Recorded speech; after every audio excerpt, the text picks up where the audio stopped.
किसी का भी जो है मोटेशन अगर पेंडिंग है, मान लेते हैं जिस कारणवश से जो है आपने सीओ के पास आवेदन किया, जो भी राजस्व के अधिकारी हैं जहां पर आप मोटेशन के लिए अप्लाई करते हैं वहां पर आपने आवेदन दिया है, यानी आपने ऑनलाइन जो है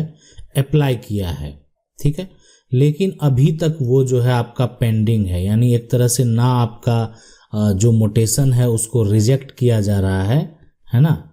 या ना जो है उसका एक तरह से प्रक्रिया आगे किया जा रहा है, तो क्या हो सकता है, क्या करना चाहिए आपको। तो देखें, सबसे पहले अगर ऐसा सिचुएशन है कि आपका मान लेते हैं कि लंबे समय से पेंडिंग है, तो आप पहले सीओ को एक आवेदन देंगे, ठीक है, आवेदन देंगे और ये पता लगाने का प्रयास करेंगे कि आपका सीरियल नंबर जो है वो आया या नहीं आया। हो सकता है कि बहुत सारे मोटेशन हो, इसलिए कि उसका एक सीक्वेंस वे में सारा वर्क होता है और एक टाइम पीरियड होता है, और उस टाइम पीरियड के अंदर ही जो भी करना होता है वो करना होता है, ठीक है। हर राज्य में जो है अपने नियम है मोटेशन के लिए, लेकिन अगर आपका जो है अभी तक पेंडिंग है तो आपको आवेदन देके पहले ये पता करना चाहिए कि आखिर पेंडिंग क्यों है, ठीक है, यानी पेंडिंग रहने का क्या रीजन है, क्या आप में किसी प्रकार का त्रुटि है या नहीं है त्रुटि, तो आपका मोटेशन जो है वो हो जाना चाहिए सारा प्रक्रिया, ठीक है। लेकिन अगर मान लेते हैं फिर भी किसी प्रकार का कोई सॉल्यूशन नहीं निकलता, देखें जब मोटेशन पे किसी प्रकार का कोई भी ऑब्जेक्शन लगेगा, है ना, यानी ये ऑब्जेक्शन लग के वो हो सकता है कि रिजेक्ट कर दिया जाए या किसी प्रकार का त्रुटि पाया जाए, तब आप मोटेशन अपील केस फाइल कर सकते हैं, तब आप कर सकते हैं, ठीक है। और जब एक तरह से प्रक्रिया हुआ ही नहीं, मतलब एक फाइनल डिसीजन आया जा सकते हैं, यानी उसके ऊपर तभी आप जा सकते हैं जब वो मोटेशन आपका जो है वो रिजेक्ट कर दिया जाए, किसी कारणवश से रिजेक्ट कर दिया जाए, ठीक है। पेंडिंग के केस में है कि हो सकता है कि वो अभी प्रोसेस में है और प्रोसेस में लंबे समय तक नहीं रहेगा, कुछ समय बाद जो है वो हो सकता है कि उसको या तो मोटेशन आपका कर दिया जाएगा या हो सकता है कि उसको रिजेक्ट कर दिया जाएगा। सवाल पूछ रहे हैं कि सर मेरा मोटेशन सीओ पेंडिंग बता रहा है, 4 मंथ से है और कर्मचारी और जो है डाटा ऑपरेटर रिजेक्ट भी नहीं कर रहा है, अब मैं क्या करूं, रिजेक्ट नहीं कर रहा है तो मोटेशन अपील भी नहीं कर पा रहा हूं और मेरा सब पेपर क्लियर है, ठीक है। यहाँ पर तो क्या करना चाहिए, देखें सबसे पहले अगर आप कर्मचारी जो क्लर्क हैं वहाँ के जो स्टाफ हैं, आप उनसे जाके पूछ सकते हैं कि आपका मोटेशन का जो केस नंबर है ना, मोटेशन का जो केस नंबर है ना, केस का नंबर जो है वो आपका जो नंबर है और अभी वर्तमान में कितना नंबर का जो है मोटेशन प्रक्रिया सारा जो है वो वेरिफिकेशन चल रहा है। हो सकता है कि आपका टाइम नहीं आया होगा, नहीं, अगर रिजेक्ट कर दिया जाएगा तो फिर आप अनुमंडल या जिला में मोटेशन अपील केस फाइल कर सकते हैं। सवाल है क्या बेटी भी जो है बटाई हुई संपत्ति पर ऑब्जेक्शन लगा सकती है पैतृक संपत्ति पर? तो बिल्कुल ऐसा कर सकती है, इसलिए कि जो भी पैतृक संपत्ति है उसमें जो बेटी है, अब वो बेटी जो है वो उत्तराधिकारी है, ठीक है, तो अगर वो उत्तराधिकारी है तो वो कभी भी अपना हक के लिए दावा जो है वो कोर्ट में कर सकती है, यदि चाहे ऑब्जेक्शन लगाने के लिए, है ना, तो ऑब्जेक्शन भी अब लगा सकती है, इसीलिए का जो है अब वो उत्तराधिकारी है।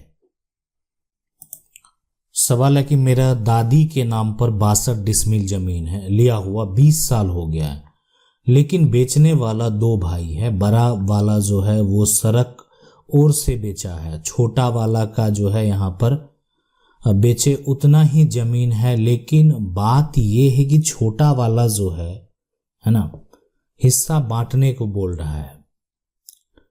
अब यहाँ पर जो सबसे पहली समझने वाली बात यह है, देखें जब भी कानूनी अधिकार की बात करेंगे ना, तो अगर मान लेते हैं कि ये जमीन है और इसके आगे सड़क है,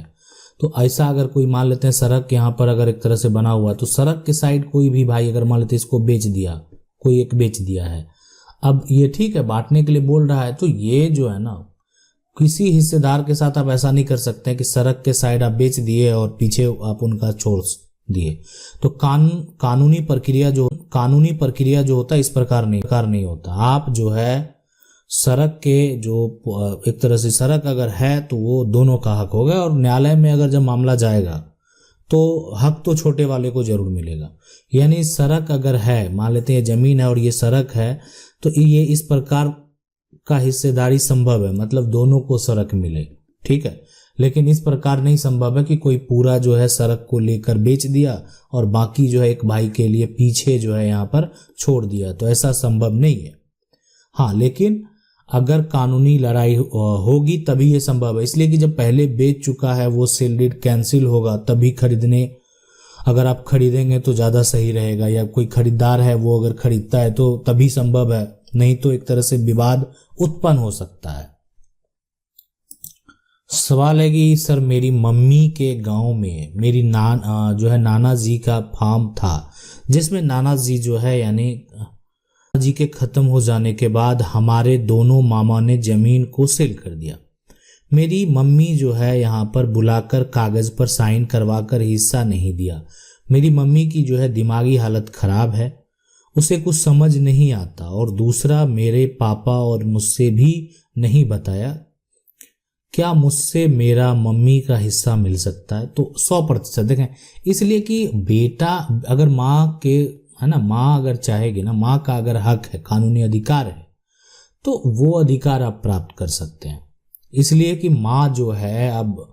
उस परिवार की उत्तराधिकारी है। जमीन में अगर एक बेटा का जितना हक है उतना ही हक जो है एक बेटी का भी है, ठीक है। तो बेटी जब भी चाहे कानूनी तरीके से संपत्ति जो है वो प्राप्त कर सकती है, जितना संपत्ति है ना, यानी पार्टीशन सूट करके जितना भी संपत्ति है उसका आप जो है, जो आपका शेयर है, जो आपके मम्मी का हक है, वो आप कानूनी तरीके से प्राप्त कर सकते हैं। सवाल है कि सर ये बताइए कि मेरे दादाजी के नाम जमीन है, 2 भाई में बांटना है तो क्या प्रोसेस होगा? देखें, अगर दादा के नाम जमीन है, 2 भाई में आपको अगर बांटना है, ठीक है, तो आप एक कागज बना लेंगे। कागज यानी इस प्रकार का आप पंचनामा जो है वो बनवा सकते हैं। पंचनामा बनवा कर जो है आपका जो भी जमीन है उस जमीन को आप अपने कागजात पर मेंशन करेंगे। साथ में जो कागजात होना चाहिए वो वंशावली होना चाहिए, है ना। वंशावली बेहद जरूरी होगा, ताकि ये वंशावली होता है कि ये प्रूफ करता है कि आप जो है आपके जो दादा हैं उनके कितने जो उत्तराधिकारी हैं,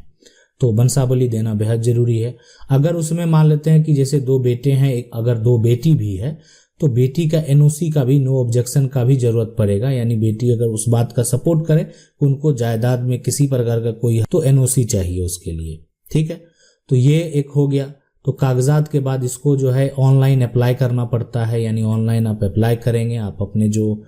अंचल क्षेत्र है जहां पर आपके राजस्व कार्यालय है, जहां पर मोटेशन होता है, फिर जो है नया मोटेशन जो होगा, तो जो 2 भाई ने संपत्ति को बांटा है तो उनके नाम से वो लैंड या जो भी प्रॉपर्टी है वो ट्रांसफर हो जाएगा। सवाल है सर 2001 में मेरी मम्मी ने जमीन खरीदी, उसका केवाला भी है, ऑनलाइन रसीद भी कटा है, मोटेशन भी हो चुका है, लेकिन अभी नोटिस आया है कि वो गैर मजरूआ है ना। अब यहाँ पर नोटिस कराया है कोई लोग, क्या सर क्या कुछ यहाँ पर देखें, अगर आपके पास केवाला है, रसीद भी जो अगर कट रहा है, अब वो जमीन के बारे में आपको पता कर लेना है कि जमीन का जो जिससे भी आपने खरीदा उसका खतियानी जमीन किस प्रकार का है, उसका पुराना रिकॉर्ड क्या कहता है, ठीक है। अगर मान लेते हैं खतियानी जमीन जो है वो एक तरह से वो नहीं है, ठीक है,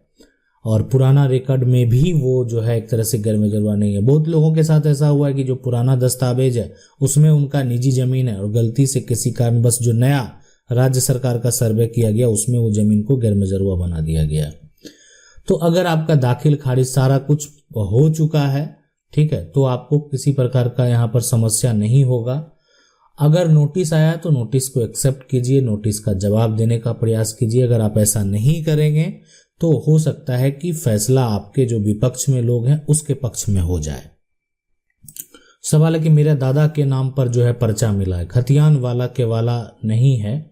जमीन दूसरे आदमी जो है वो खा रहा है, मेरा जोत में जो है नहीं है, तो देखें खतियान केवाला नहीं है, पर्चा जो मिला हुआ है ना, पहले तो ज़मीन का इन्फॉर्मेशन निकालने का प्रयास करें आप, जो एक तरह से जो आपके अंचल क्षेत्र हैं, अंचल में जो है ज़मीन का इन्फॉर्मेशन आप पता करेंगे, ठीक है। तो इन्फॉर्मेशन से आपको ये पता चल जाएगा कि वर्तमान में वो ज़मीन किसके नाम पर दर्ज है। मान लेते हैं ठीक है किसी के कब्जे में है, लेकिन अगर यदि नाम आपका है तो आप दावा पेश कर सकते हैं, लेकिन किसी के कब्जे में है और नाम भी आपका नहीं है और आपके पास किसी प्रकार का प्रूफ भी नहीं है जिसको लेकर आप कोर्ट में जा सकते हैं, तो फिर आपको समस्या उत्पन्न होगा। जब तक आप अपना पक्ष रखने के लिए एक ठोस सबूत पेश नहीं करेंगे, तब तक आप जो है जो व्यक्ति कब्जा किया हुआ उस पे आप अपना मालिकाना हक का दावा कैसे पेश करेंगे।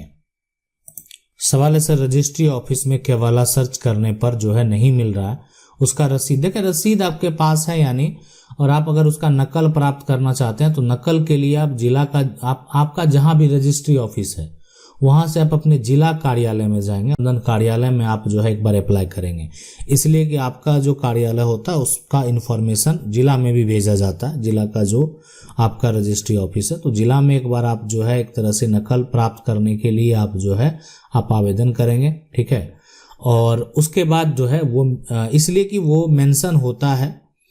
सारा कुछ रजिस्टर में मेंशन होता है। ऑनलाइन प्लेटफॉर्म पे भी बहुत सारे डाटा चढ़ाए जाते हैं जो बहुत पुराने डाटा, अभी तो वर्तमान में जो भी होता है वो सारा ऑनलाइन में भी आपको मिल जाएगा, लेकिन जो बहुत ज़्यादा पुराना है उसका रजिस्टर मेंटेन किया हुआ है, वहाँ से इन्फॉर्मेशन आपको जिला से जरूर प्राप्त चल जाएगा। यानी हाँ, ये भी आपको पता कर लेना है कि जब आपका रजिस्ट्री हुआ था उस समय आपके क्षेत्र का वर्तमान जिला कौन सा था, ये आपको जरूर पता कर लेना चाहिए। आशा करते हैं वीडियो अच्छा लगा होगा। वीडियो को लाइक जरूर कर दें, चैनल को पहली बार देख रहे हैं सब्सक्राइब करके जो बेल आइकन है उसको जरूर दबा लें। मिलते हैं अगले वीडियो में, तब तक के लिए जय हिंद।